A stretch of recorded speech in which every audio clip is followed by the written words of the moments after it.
there seem to be a lot of at least formal similarities with other thinkers that people might be familiar with. I'd be curious to see. We don't have to dive down deep and compare and contrast at great length every single thing, but one figure that sticks out to me is Thomas Kuhn and his understanding of paradigms and paradigm shifts, particularly in his very classic book, The Structure of Scientific Revolutions, where science doesn't progress at just a straight increase. You have these ruptures or drastic shifts at times where the total paradigm changes. The great example, of course, is the Copernican revolution. But we also have some at least formal similarities with our understandings of worldview, whether that's an idealist version coming from the philosophers of the Enlightenment, or a more chastened and biblically formed neo-Calvinist variety, something that we might find in Cornelius Van Til, who understands that we think God's thoughts after him on a created level. There's a structure and a form.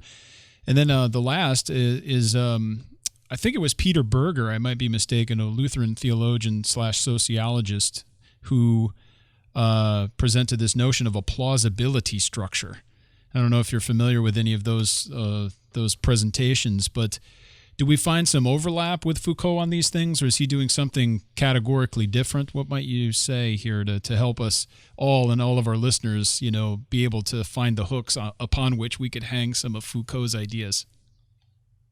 That is an extremely helpful question, Camden. The master interviewer strikes. Well, yeah, that is a great way to situate him, isn't it? Let me try and run through those three analogies that you drew there and try and tease out some similarities and differences. So the first one was Kuhn.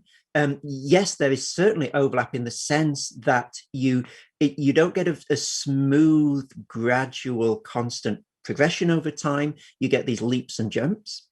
But I think he would differ from Kuhn in that in Kuhn, there's still a sense of progress and an asymptotic approximation to reality. So, for the Copernican revolution, the Copernicus is better than Ptolemy.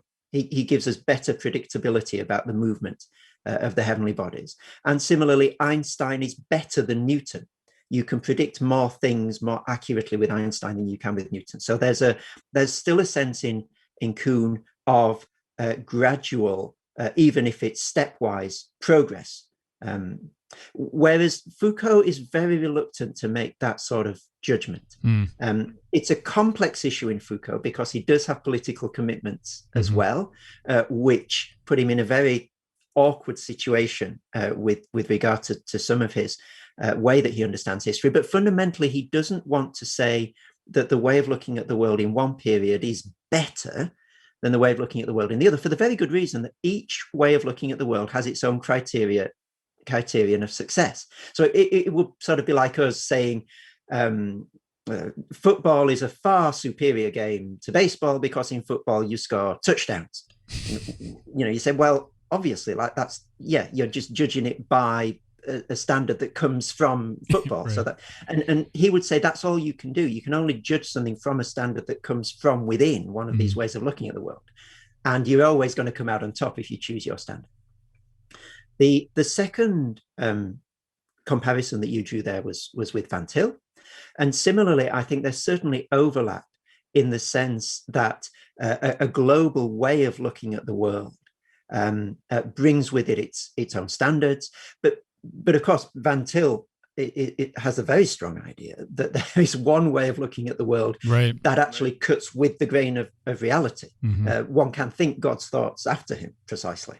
And Foucault has no such idea that there's one episteme that is sort of the royal road to connecting with reality as it really is. So that would be the big difference there between Van Til and Foucault. And then you mentioned plausibility structures and Berger.